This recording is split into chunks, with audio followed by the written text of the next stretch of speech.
The Pharmacy on Today, sponsored by Boots. You're very welcome back now. Pharmacist Donald O'Sullivan has joined us to give us some tips and advice on how to keep in good health. Donald, great to have you. Great to have you back. Donald, we're back to basics here and something that Maura and I haven't done in a long time. Any bit of exercise. I don't believe that, no. No, we're not the best now. Tell us why it's so important. Well, I suppose Tashiana talked about that because we all know that exercise helps with your muscle and joint strength and your cardiovascular health, and it improves our mood and it's good for our self-esteem. But did you know that exercise can decrease your chance of getting chronic disease by up to 50%? 50? Yeah, and decrease your chance of dying prematurely by 20 to 30%. So, Tashiana talked, it's so important. Like, when you talk about exercise, when you talk about decreasing your chances, are we talking about the heart, obviously, which is, you know, we need to keep the muscle, like the heart, exercise the whole time? Exactly, we'll say like that. The heart is a muscle, so that's where exercise is the benefit. If you're talking about the cardiovascular system, it will decrease your blood pressure, lower your cholesterol, and then because it lowers your weight over time, that decreases your blood pressure indirectly also. So you have all these benefits going on, and if you add them all up, that's right. And even from a mental health point of view, they are all beneficial. We all know that. But when you talk about exercise, are we talking twice a week, 3 times a week, or...? So the recommendations, Dahi, would be about 150 minutes a week of moderate activity, or 75 minutes of vigorous activity.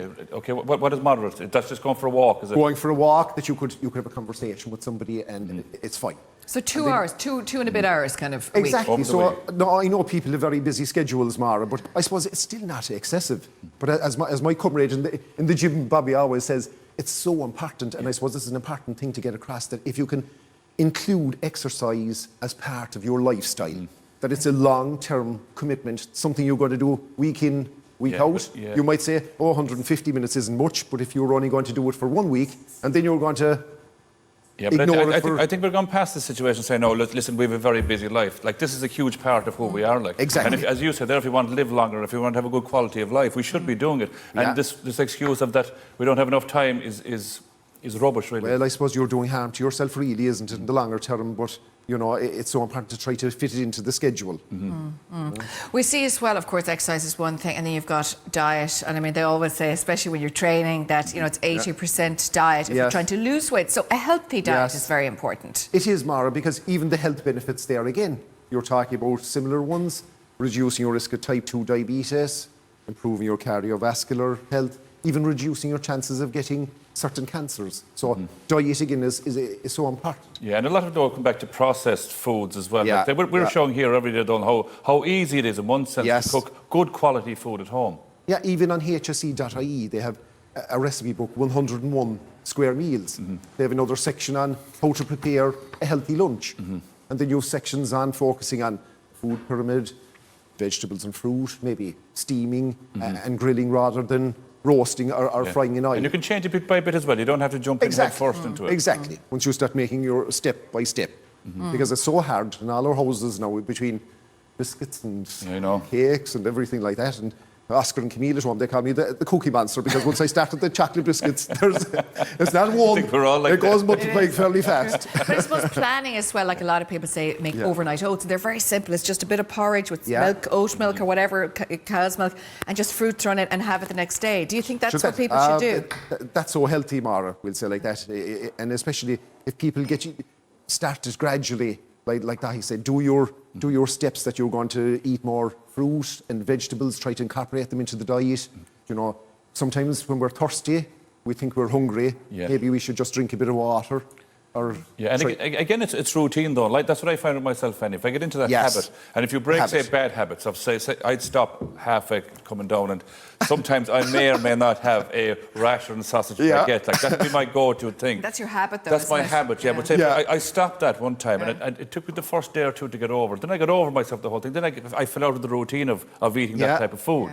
And into lifestyle change, lifestyle change. And a lot of people as well, I'm sure, would come into the pharmacy and talk about, you know, a lot of sugars. They might have issues with different types, as you said, maybe type 2 diabetes. Do you really feel that cutting back on sugar is the most important thing?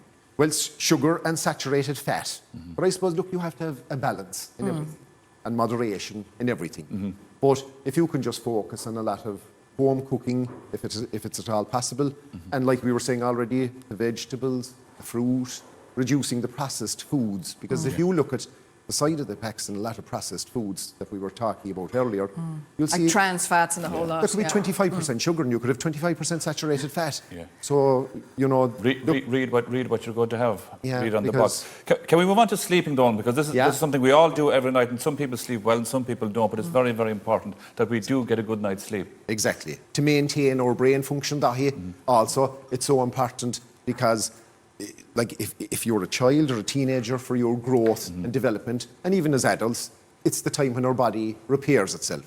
So if you're suffering from sleep deprivation, see your doctor, because depression, anxiety, that's what it could lead to. So sleep is so important. But bringing you back to your first tip there and talking about exercising and breathing there and being outside for something like a half an hour a day, that does help you sleep naturally, doesn't it? It does. We'll say there, exercise is very important.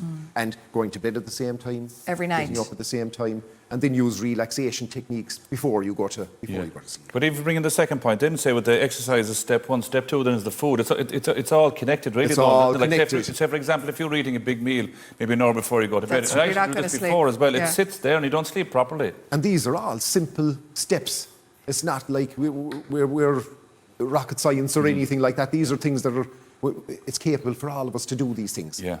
Now, being sociable as well, that's one of the things you said that's so important for a healthy lifestyle. Our ska chéile Varnadina. That's it, You know. And like, once again, if a person's suffering from social anxiety, they should get it checked out with their doctor, because even being sociable can reduce your risk of getting Alzheimer's, depression, cardiovascular disease, so it's also quite important. Yeah, I suppose, because we spoke about this as well, was it last week, about people being social, and they were kind of half afraid to approach people now with the whole 2 metre distance thing as well. But there's ways of doing it too within even if you are keeping the 2 metres. Exactly, we'll say there. I mean, face-to-face contact now, that's coming more and more, isn't it?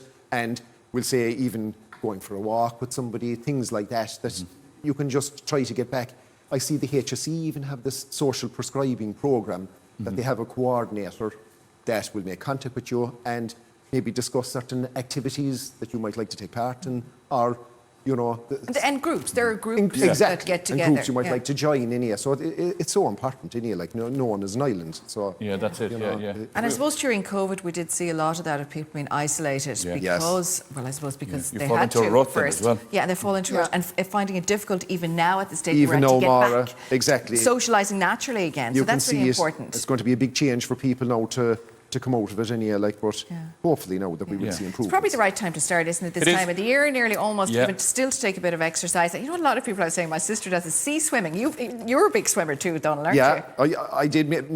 COVID again kind of cut it down a good bit, because the indoor swimming, the pools were closed, and then with the 5K and things kind of cut it down. But I did a bit over the summer, and hopefully next Monday now I'll be back. Yes. I'll be back in action. Speaking of water, but drinking water this time, Donald, it's very important to stay hydrated, isn't it? Exactly. So certain guidelines might be, now these are only guidelines, that would be maybe 2 litres for a man, and then maybe 1.6 litres for a woman. Every day?